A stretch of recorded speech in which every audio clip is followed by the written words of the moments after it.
Hello and welcome to the second episode of our Inside Track series. Today we're going to be speaking with Amie Doherty, composer, conductor and orchestrator. Some of her recent composition projects include Sony and Hulu's Christmas hit Happiest Season. Focus features The High Note and Amazon's critically acclaimed series Undone. She's also recently composed the score for the Dreamworks animated feature film Spirit Untamed. Her list of credits is absolutely insane, but we're going to try and cover as much of that in an hour as we can. Hi Amie, how are things? Hey Orla, how's it going? How are you keeping? Good. Good, yeah. yeah? Bright and early. Yeah, I know, I was just going to say it's 7 a.m. for you right now, isn't it? Yeah. I'm sorry. Wicked. Sorry about that. I hope you got a chance to have a coffee or stuff this morning.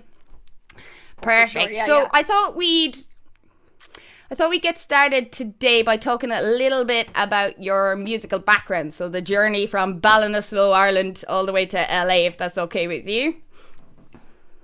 Yeah, absolutely. Okay, perfect. So have you been into music since you were a kid? Yeah. I grew up in a really musical family, and there's always just like music in our house. My mom is very musical. She writes kind of musicals as such for the local schools, and she's very involved in the music in the community in our little tiny town of Ballinasloe. And her and my uncle help run the local brass and woodwind band, the Ballinasloe Town Band. So I kind of just grew up around music. We have a huge family. I'm sure you're the same. Down the road. And everyone plays music, and we kind of, I played piano as a kid. There was a piano in the house, and my brother was a drummer. My sister played the flute and the piano, and she's a singer, and it was always just everywhere. So it was kind of one of those things. I always knew that I would want to work in music. Or figure out how to do life in music, I suppose. And your mom, so she was saying she wrote musicals, did you say? Well, like she writes these kind of comedies, plays for the local kids and for the local schools. So and puts them on like Christmas concerts and summer concerts, and she's always kind of does that, and she'll write her own kind of songs about the local area and stuff. And so when I was a kid, she would mortifyingly, she would come into my school and put, my class up on stage to do the play, and I would be sent in behind the piano to kind of play along with obviously all the songs, but she'd be, she'd pull the curtain back and shout forest music. It's one we always laugh at. And kind of ended up half live scoring at, 10, 12 years of age, sitting there terrified, kind of just playing music when something would go chaotically wrong on stage, and I'd get the hand from behind the curtain, keep it going. That was probably a good grounding for film music, I'd say. Well, I suppose looking back now, at the time I absolutely hated it and I wanted to kill her, but yeah, in a way it kind of made me think on my feet, I suppose. And did you have a love for film as well at that point, or was it just music? No, film definitely, for sure. Definitely, I think I grew up in that kind of golden era of Disney, in the kind of early mid-90s with The Lion King and Pocahontas and Beauty and the Beast and all of those. And I just love the music and the songs from all of those.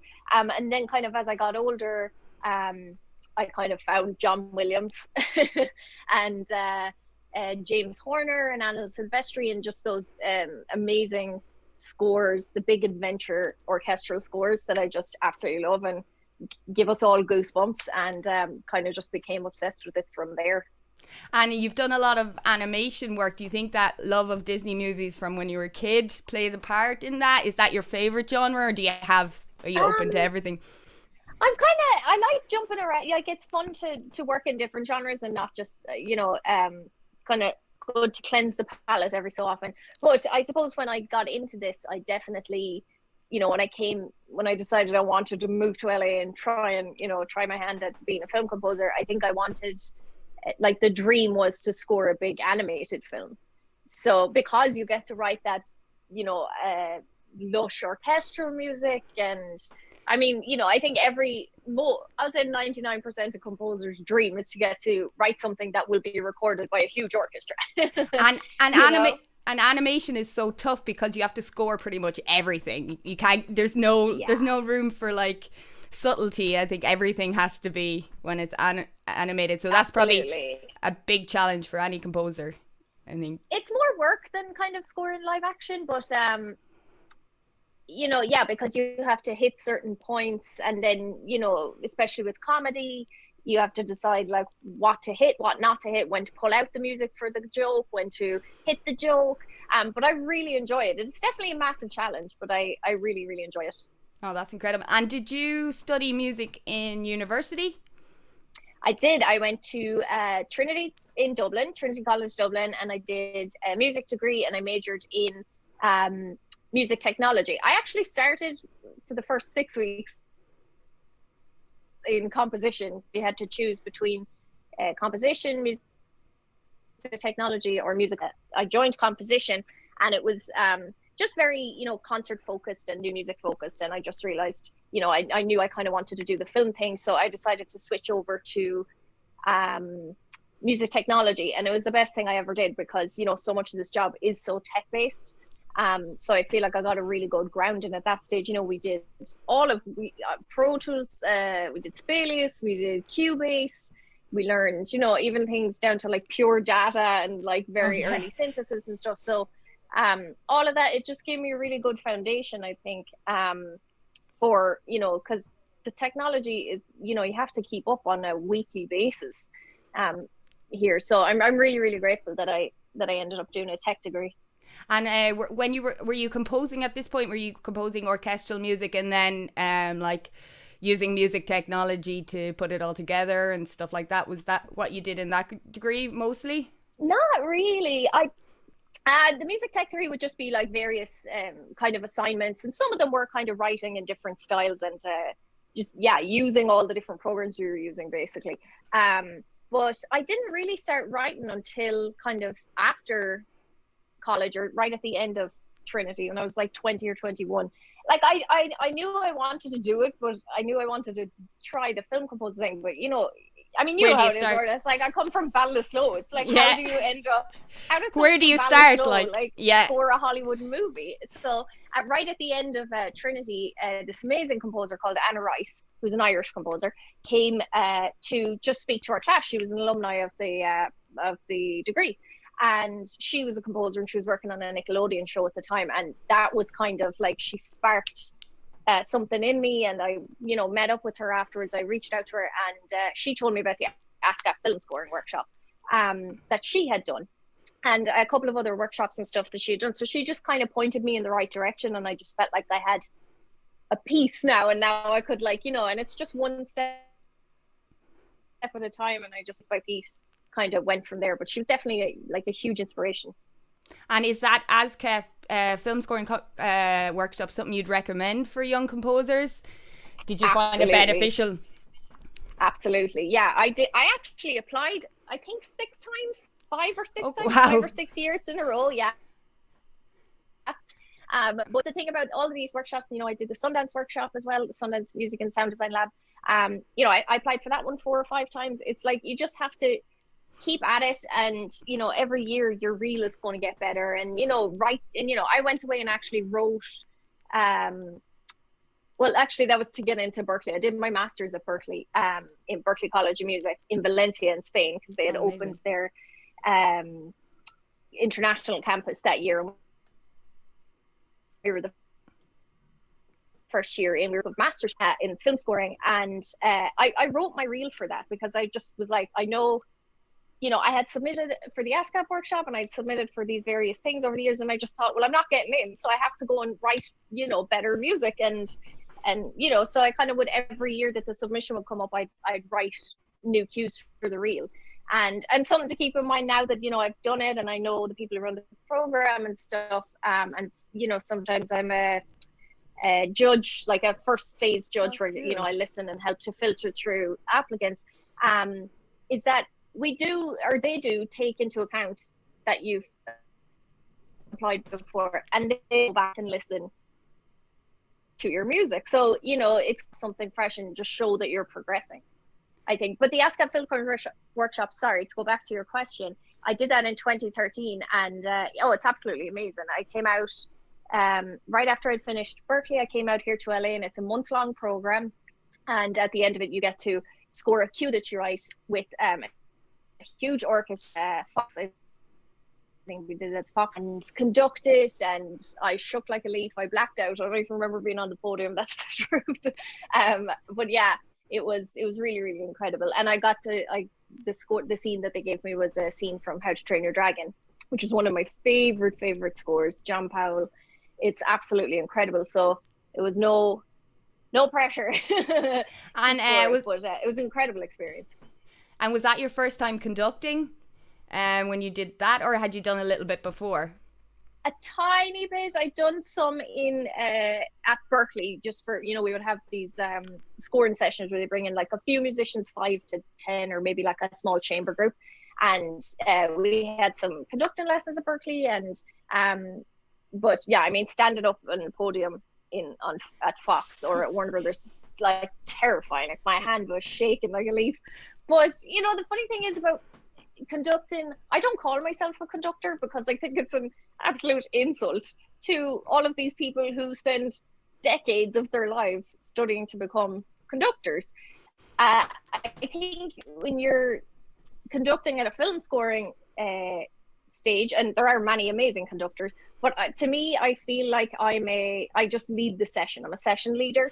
And it's a different kind of process. With a concert, you might have like a week of rehearsal to iron out all the creases and stuff. But with film scoring, you're up there, you run it down once, which is basically the rehearsal ordered usually. So then you give a few notes, you might get 3 or 4, maybe 5 passes, couple of changes, and it's done. The cue that you wrote or the cue that whoever wrote it's rehearsal, it's like, and it's done in 5 minutes. So it's a different job, I think. Yeah, I think as a film composer, you kind of need to be good at all of these things. You're not like it's like you said with music technology, you have to kind of be a producer in some ways, you have to be a composer, orchestrator, absolutely. Mixer, engineer. yeah you gotta know like mic setups and mixing techniques, and it's all crazy. And at what point did you decide to move to LA for good? I came here when I went to Berkeley in Spain, and then the third kind of semester, the third term, they brought us out here for a few weeks to meet with various people. We met with other composers, agents, music supervisors. We went to mixing stages, just got a feel for everything across the board. And so I came here, and that was in summer 2013, and I found out when I was here that I'd been accepted to the ASCAP scoring workshop, which is in July. So I stayed for the summer, and then kind of decided that I really wanted to give this a go. So applied for my O1 visa, which takes forever to sort out. So I ended up going back to Ireland for I think about 5 or 6 months, and then came out here with a work visa in 2014. That must have been strange coming back to Ireland after all that time away. It must have been weird coming back to live in Ireland for 5 or 6 months. Were you living in Ballinasloe at that time? Yeah, it was great to be fed. Oh yeah, true. Before I got to Spain, I'd been traveling. I lived in South Korea for a year, and then Vietnam, and all over Southeast Asia and India, and then went straight to Spain. So yeah, it was definitely kind of reverse culture shock coming home. Oh, It was great, to get mommy's dinners for 6 months. my family is the exact same. They're feeders. You get like eating 5 or 6 times a day when I'm home. Yeah, it's great. And when you were in LA, what was your first job that you got? Actually, I got my first job at the scoring session for the ASCAP workshop. I met an amazing composer called Joachim Horsley. He was an alumni of the ASCAP program, and they invite past composers along to just come and enjoy the session. And I had a good chat with him, and he was looking for some help. So he actually helped me to get my visa. He signed a support letter, and I came out. He was a composer, but at the time he was working, he was scoring various films and stuff, but he was mostly at the time orchestrating for kind of artists. Like he was working on John Legend's world tour at the time, orchestrating that, and also he was working with Ben Folds. So I kind of got, you know, thrown in the deep end in terms of learning Sibelius very quickly, and he taught me a lot and kind of had to learn on my feet. And he has a small, amazingly, and it's gorgeous, small recording studio at his studio. So I just learned a lot about mic setups. You know, I would set up mix templates for him, set up writing templates, build and route it, worked in Pro Tools, or route it, I should say. That was very American of me. So yeah, I just like I got so much experience working for him. I worked for him for about a year and a half, and he's still a really, really good friend of mine.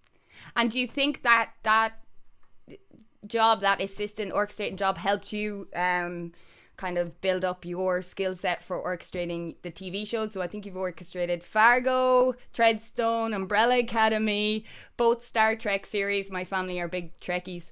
Oh yeah. So that's incredible. Do you think that grounding that you got from him, do you think that helped with those? Oh, absolutely. Absolutely. You know, I learned things from him that I guess like you don't learn in college, and there's so much of this job that you have to learn on the job.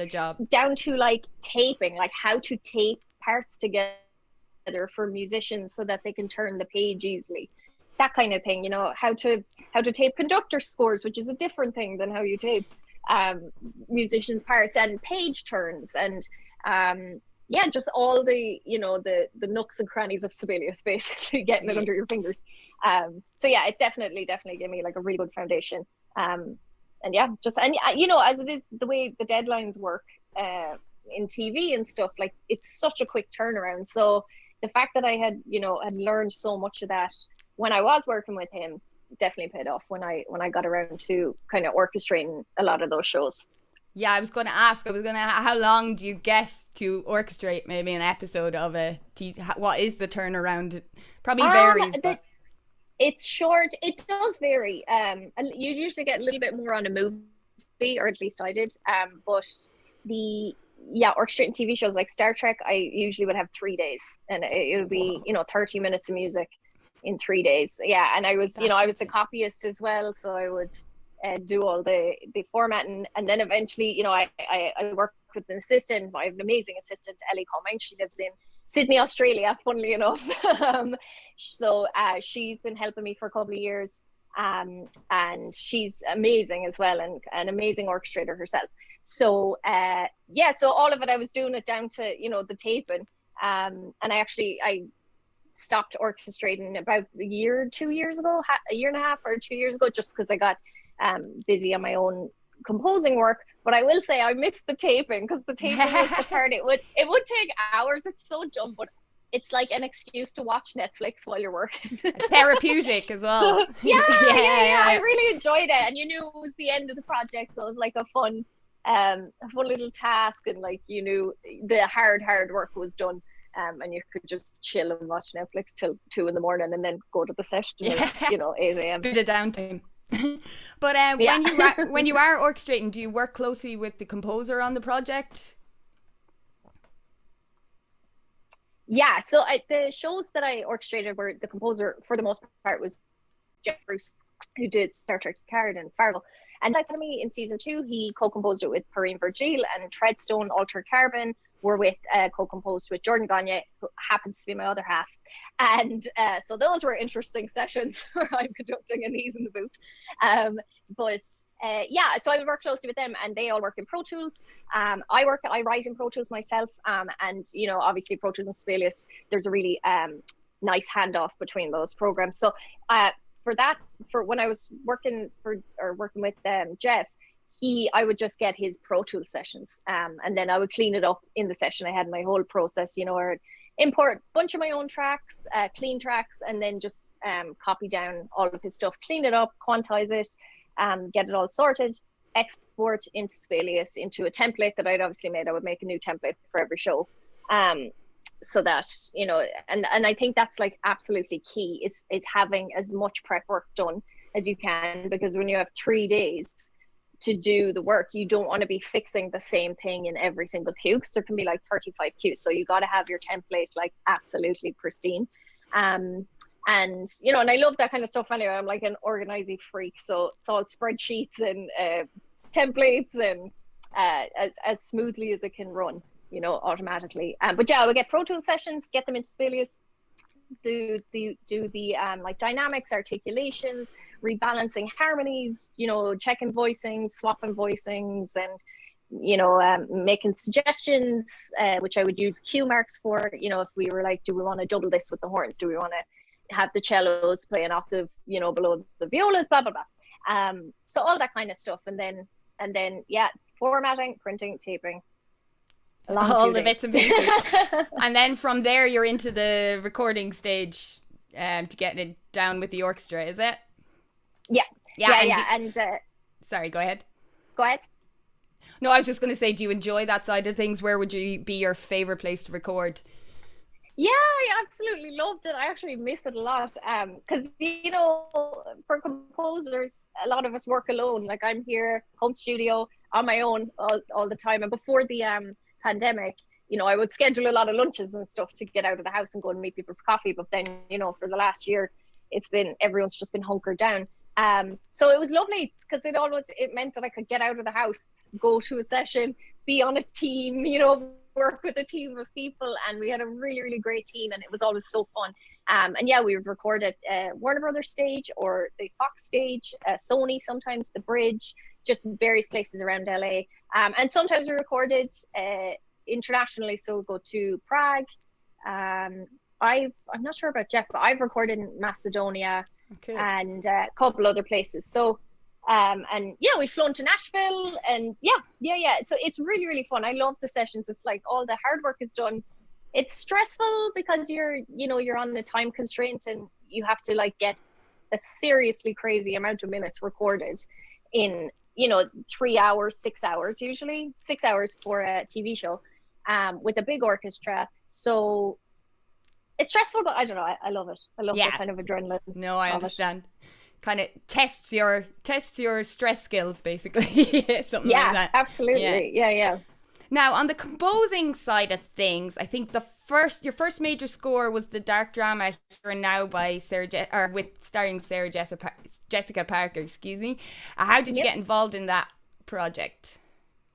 Michael Hill, the music supervisor on that one, had been the music supervisor on a project on an indie film, beautiful indie film that I did the year before. And it's called Keep the Change. It was blank. Keep the Change. And that film had won the Tribeca Film Festival, the Best Narrative Feature. And actually got that film from the Sundance Music and Lab Workshop. It's all connected. Music and Sound Design Lab. Yes, it is. It's absolutely everything is just one big web. So and he recommended me. He had a relationship with them and Pretty Matches, which is SJP's production company, who were making the film, and he had worked with them for a number of years. So he reached out, asked for a reel, and I sent over my reel, and they liked the music, so we met, and I got hired for the job, which was amazing. It was so fun. And the score for that is, I think, really cool. It's quite dark, but the instrumentation is quite kind of minimal in a way compared to the big orchestral stuff. Could you talk us through a little bit of your choices for that? Because I think that score and the Undone scores, which is quite similar, are really amazing. Oh, thank you. I think just, when I met with the director, Fabian, I'm pronouncing that wrong, Fabian, he wanted it to be this very intimate, the director of Here and Now, he wanted it to have this very intimate sound. The film is about, Sarah Jessica Parker plays a woman who finds out at the start of the film that she has a brain tumor, and it's basically, one day in her life, kind of a snapshot of her life of the day she finds out. So, and she's a singer. In her character is a singer, so he wanted it to almost sound like it's within her house that's going on in her head for the day and all of the thoughts that she's thinking. So we definitely wanted to keep it small and keep it minimal, and that's why kind of doing little crazy vocal effects. Honestly, there's some singing, but they're just like smashing off each other, and it's basically to give this vibe of what's going on in the chaos of her head in this crazy day in her life. And we actually went to I flew to New York and actually recorded Sarah Jessica Parker singing the vocals on the score, which was so fun. And yeah, she was such a good sport about it, because there's some of them were just like crazy vocal sounds, but we had a lot of fun recording it. And yeah, they were really, really fun to work with. Oh, cool. And the Undone series has quite dark in places. But did you find scoring something dark that was animation a bit different? Because it has some solo instruments like piano and cello in it, and it has some vocal effects in it as well. Did you approach these two in a similar way, or? Yeah, I think with Undone, it is an Amazon series, but it's not a huge budget production. I mean, it's big because on the animation side, but it's not one of these. It's not like Spirit Untamed, where we had a budget for a 90-piece orchestra or whatever.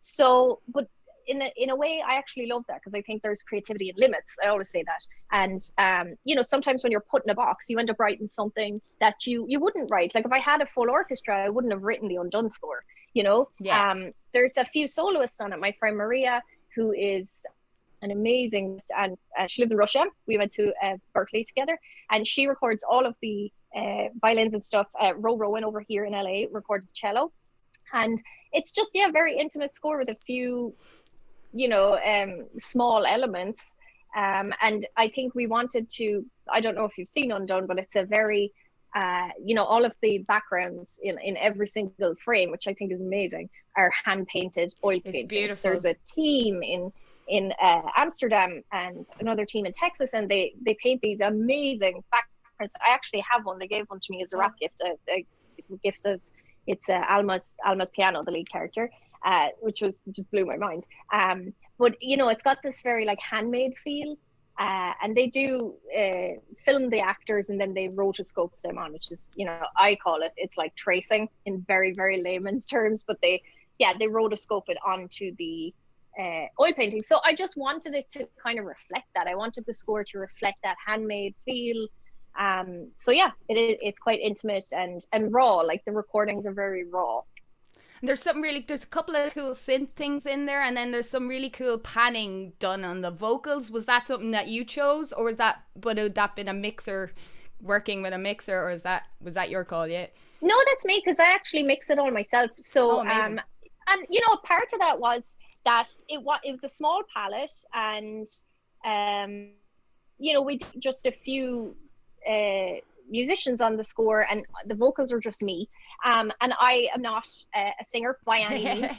I'm horrific, so but God bless Melodyne, and but so I felt like, well, it's not this perfect performance, but how can I make it like interesting to listen to? And the show does it deals with kind of perception versus reality, and there's a lot of like spinning around and jumping through timelines and stuff. So I just thought it'd be really cool to use the music to kind of reflect. So yeah, there's I use a lot of the Sound Toys plugins, live on those. Cool.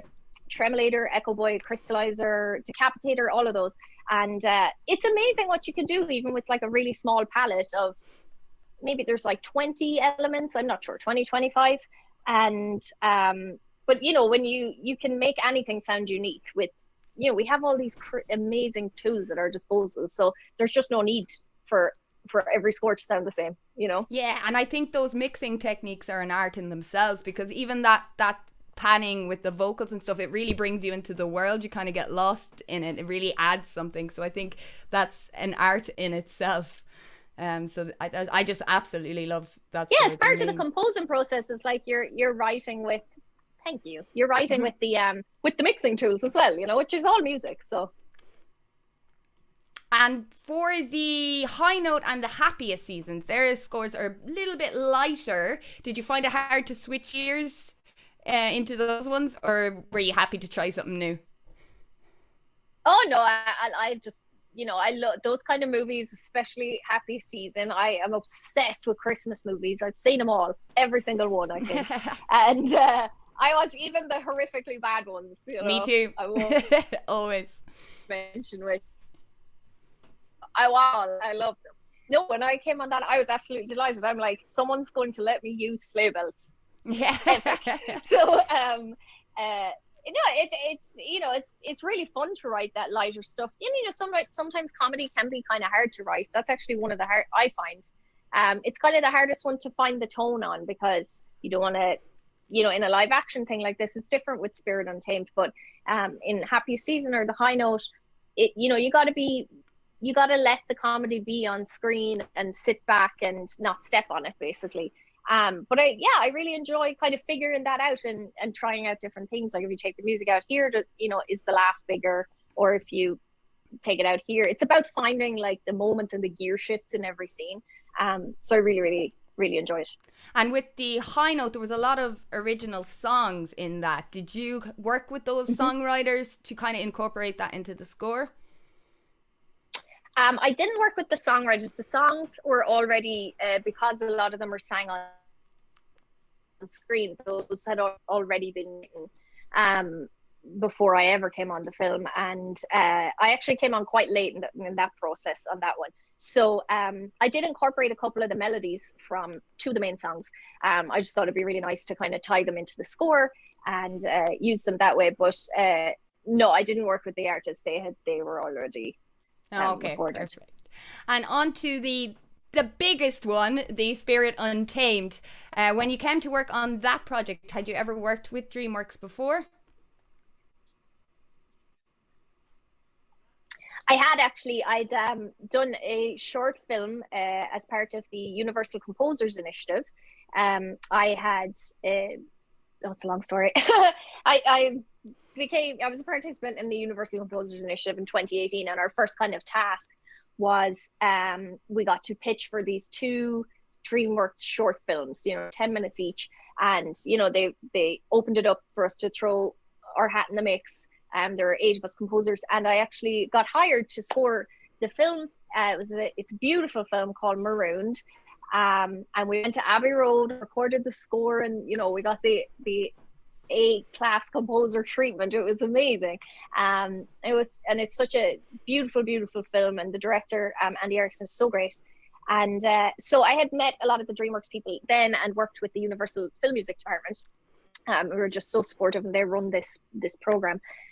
So when the time came up right after I finished The High Note, Mike Knobloch, who is the president of film music at Universal, he pitched me for Spirit Untamed. He he threw me in the mix with the filmmakers. So they sent me the script, and I met with them, and never thought in a million years that I would get the gig, but thought I'll throw my best at it. And it was, it was a dream come true, not to sound mushy, but it was absolutely, I woke my mother up at 3 o'clock in the morning to tell her, and it was, like I said earlier, it's like, scoring a big animated film with an orchestra was the dream, so yeah, it was very, very exciting. And that's such a huge project. What's the first step for something like that? Do you have talks with the team? Like, what's your first port of call when you're approaching a score like that? Yeah, the first thing I did was read the script, and before I actually met with them, and just kind of went through and made notes for myself. I usually read a script like twice if I can. First, just to read it and get the story, and not worry too much about music, and then I read it a second time and kind of go through. And I like to print it off and have it in my hands, and I like make little notes, just for scenes that I think could be worth discussing in the meeting. And just ideas for the score. So I had made a bunch of ideas, and came and met with the team. Our director Lane Bogan, co-director Ennio Torsan, and Karen Foster was our producer. So I met with them and kind of just pitched my ideas of what I thought the score should be, or how, not what score should be, how the music could help tell this story. And funnily enough, I had written at the top of my notes, I had this idea. I'm a big Fleet Foxes fan, and I liked the idea of kind of having this new American folk sound mixed in with the typical symphonic orchestral Western sound. And I had written, Fleet Foxes, didn't know, if they'd even know the Fleet Foxes, and got on the call, and before I'd even mentioned it, Elaine, the director, said that they had been using this Fleet Foxes song in the temp, which actually made it to the final film, and that she's the biggest Fleet Foxes fan of all time. And so I literally turned my notebook around, and I'm like, I did not just write this down. It was crazy. It was just one of those crazy coincidence moments. So we were just totally on the same page right from the get-go. And then the first thing I had to do was to write this song called Fearless. It wasn't called Fearless at the time. It was called Demo 1. And I had to write that for the film because the film, it sang a couple of times in the film and it had to be animated. So I came in the process quite early to do that. So it was actually great because I had a luxurious amount of time compared with the High Note. I think I had 3 or 4 weeks, and Happiest Season I had 2 months, I think. But this one I was on for Spirit, I was on for 10 months. So I had a luxurious amount of time to like figure out themes, play them for them, go back and forth, and yeah. And so you were writing your first song. How was it approaching lyrics? Had you ever written lyrics before? No, I had not. How was that? Not a songwriter, but I when I came on the project, they had been working with the Universal film music team to find this song. And the plan was for the composer to, take the song and maybe work it into the score or somehow. I don't think it had been fully worked out. And I knew that I wanted to be able to control that melody because I thought it'd be great to use it throughout the film and, treat it different ways and bring it that. The song is a lullaby that a mother sings to her baby at the start of the film. And then, spoiler alert, we lose the mother in the first couple of minutes. So throughout the film, it's about this daughter, Lucky is, throughout the film, whenever she's vulnerable or stuff like that, I wanted to be able to use the melody from the song to kind of wrap her in a blanket as such and remind her that, her mom's looking down on her and that she's taking care of her, that she's with her basically, and to encourage her to be fearless. So I just basically asked them, I was like, can I take a stab at this song? And they were like, sure. Oh, and amazing. then, I asked them, tell me everything that you think, what would this mother want to tell her baby? So we had a really long discussion about it, which I thought was really, really, really helpful. And then, I was like very inspired by the discussion and went away and just wrote, it started out as a lullaby. So it was just like a minute, the first kind of verse and chorus of what's in the final song. And, sang it myself, which was mortifying, and sent it over to them thinking it would only be the director and the core team that would hear it, because I sound like some like chipmunk Mary Poppins, and they blasted it out across the Dreamworks, Universal, everyone heard it. It was mortifying. Oh my god. But they liked it, so it worked. That's a credit to you that they were only supposed to be placeholders, but they were so good that it was like plastered everywhere. Yeah. Well, I was thinking, or I thought that they would eventually bring on a lyricist to, so I just thought I just want to write the melody. So I didn't overthink the lyrics in a way, but I used obviously words that we had discussed, like bravery and strength and all that kind of stuff.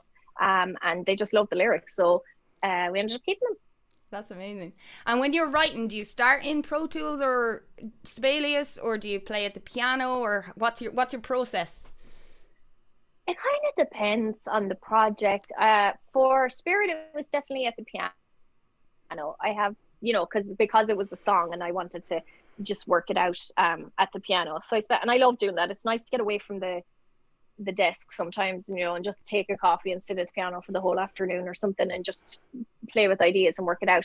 So I did with that one. On Undone, it's a different thing because I felt like Undone was more about the palette. It was more about the sounds, so that was more building the palette first and, finding, going on all these adventures to find cool sounds and then kind of writing it with the sounds that you have. Like sometimes the melodies, harmonies, whatever, are inspired by the sounds that you're using. So it's different on everyone. Right, and there's a lot of styles in this. There's a bit of an Old West feel, there's some Mexican elements, some pop elements. How do you go about figuring that out and keeping the whole score cohesive?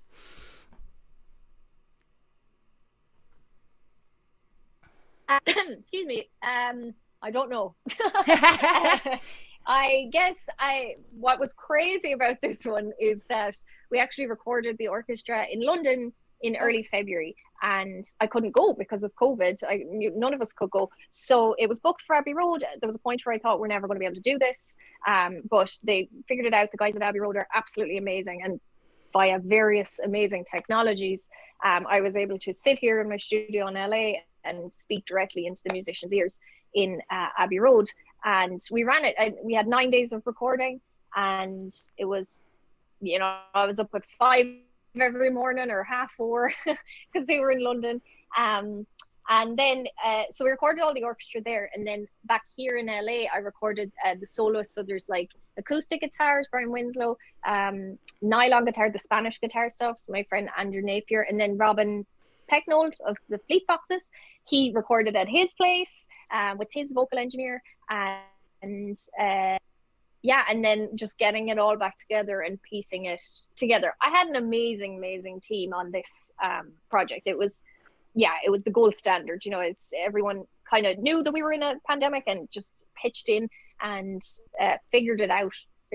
No, it's an incredible score because I know you have that big orchestral feel, but there's something different about it. You've got, like you said, those acoustic guitars and then the earthy vocals. There's something that feels unique about it, even though it is that big animated feature film, and we've seen so many of them. There's something quite unique about it. It's absolutely beautiful. And I love the scene where Lucky first tries to ride Spirit. Could you talk us a bit through like how you planned that? What was your thought process going in? We call that the Tango scene. They had jumped in some basically what the scene is Lucky, trying to basically just even get to touch Spirit, the horse, and figuring out that if she takes one step forward, he takes a step back, and then if she takes a step back, he'll come towards her. So it's about her learning how to communicate with Spirit. And the team, it was their idea. They had tempted in some tango music, but it didn't match. Basically, it was just a vibe. So it wasn't actually edited to a piece of music, which made it a little more difficult, but it was a fun challenge.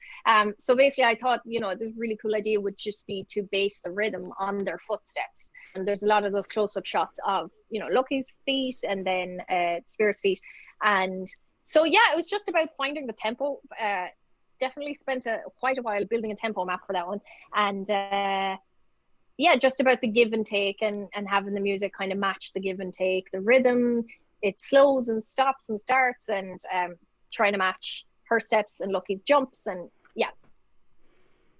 And when you're approaching a project like that, do you have to think of it cue by cue, like to keep yourself sane, or are you constantly thinking about the project as on a whole? Because I can imagine that could be quite overwhelming.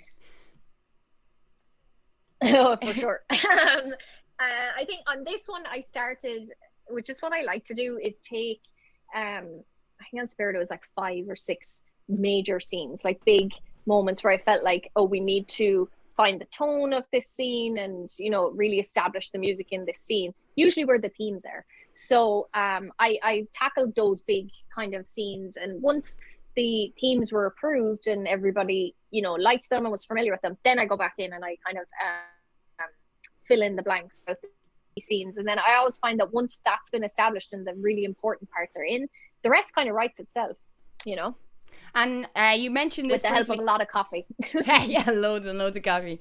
But you mentioned already about working through the pandemic. Did you have to change the way you worked other than the recording session? Do you find that any other changes you had to? Did it slow the process down a little bit? Were you heavily reliant on technology? I assume you were. Yeah, for sure.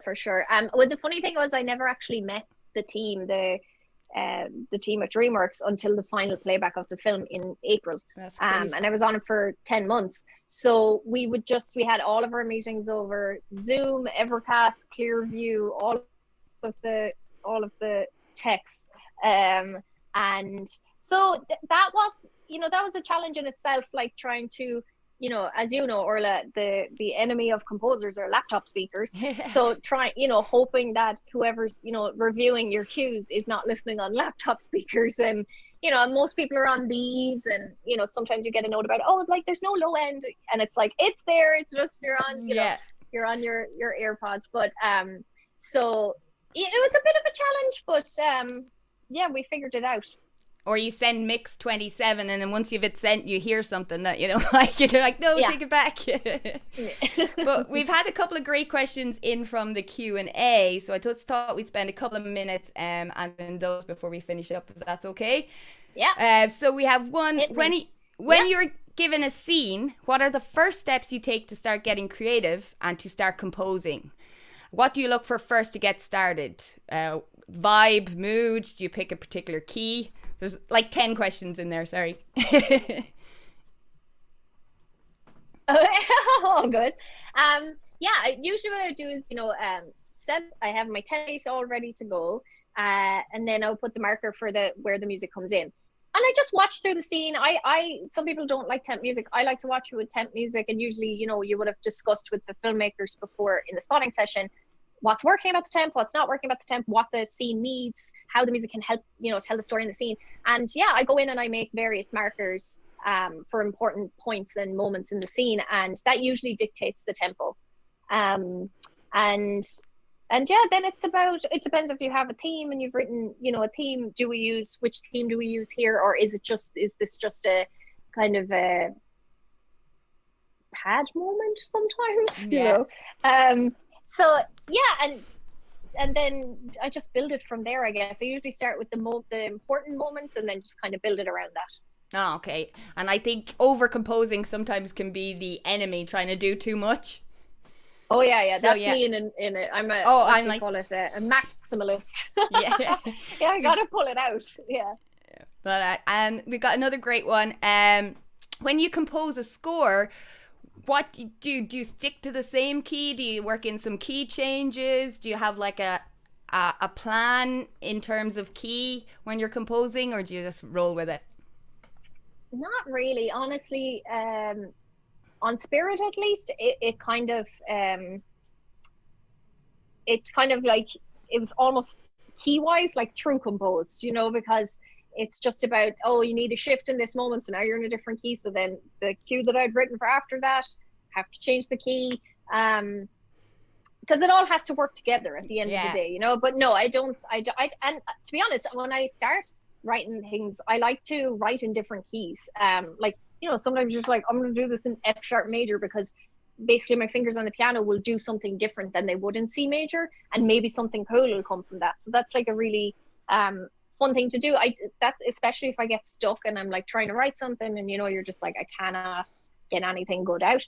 Change key, just shift it up, and you'll end up writing something different just purely based on how your fingers land.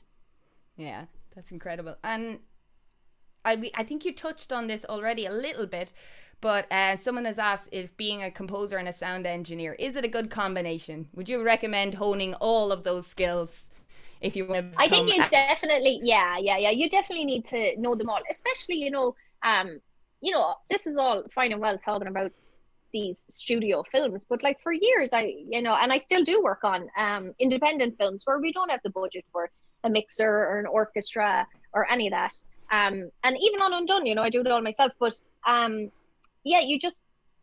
think all of those skills are vital to know, and also because, like I said, if you know how to mix, you can also use those skills in the writing. So it like creates something unique and different.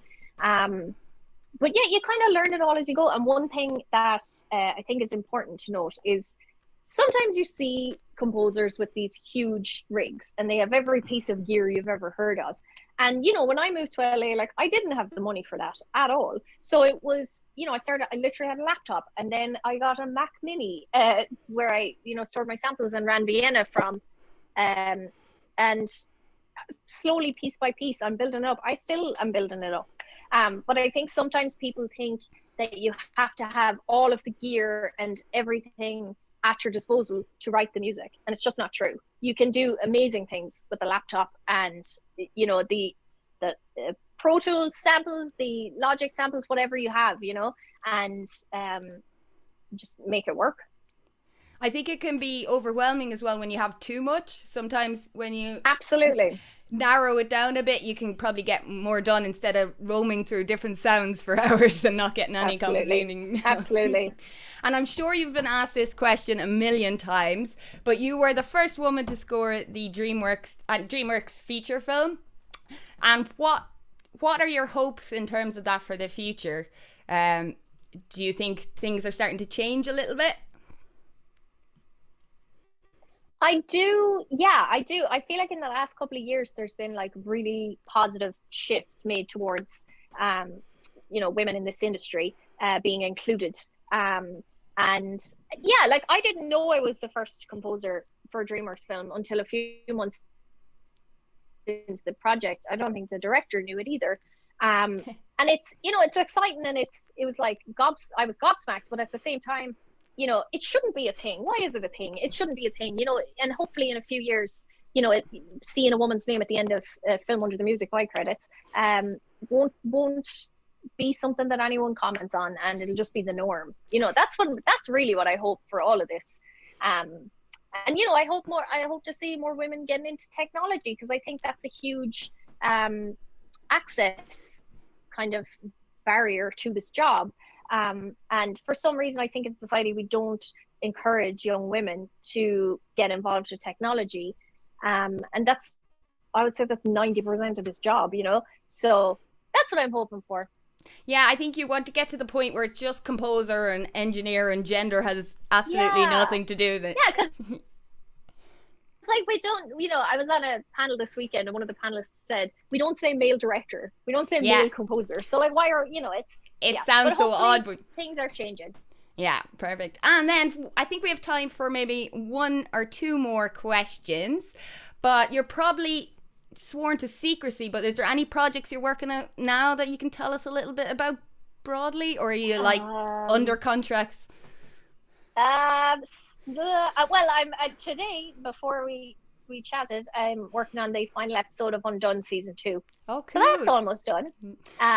It's incredible. It's the season is so good. And then I have a couple of other things bits going on. Yeah, fair enough. Is there any genres you really want to try that you haven't got a chance to try yet? Would you like to do a horror? I guess I did a horror film, honestly, a few years ago. I did this independent horror film, and honestly, I had nightmares. Yeah, I wouldn't be able for it. So I just thought, I don't know if horror's for me, because I'm, too much of a wuss for that. But yeah. Oh, amazing. Well, Amie, thank you so much for taking the time to speak to us today. I know you have an absolutely crazy schedule, and it's very early in the morning. So thank you so much, and good luck with all your future projects. No problem. Thanks for having me. No problem at all. Thanks, Orla. No worries. And thank you so much for joining us today, guys. And we hope to see you at the next one.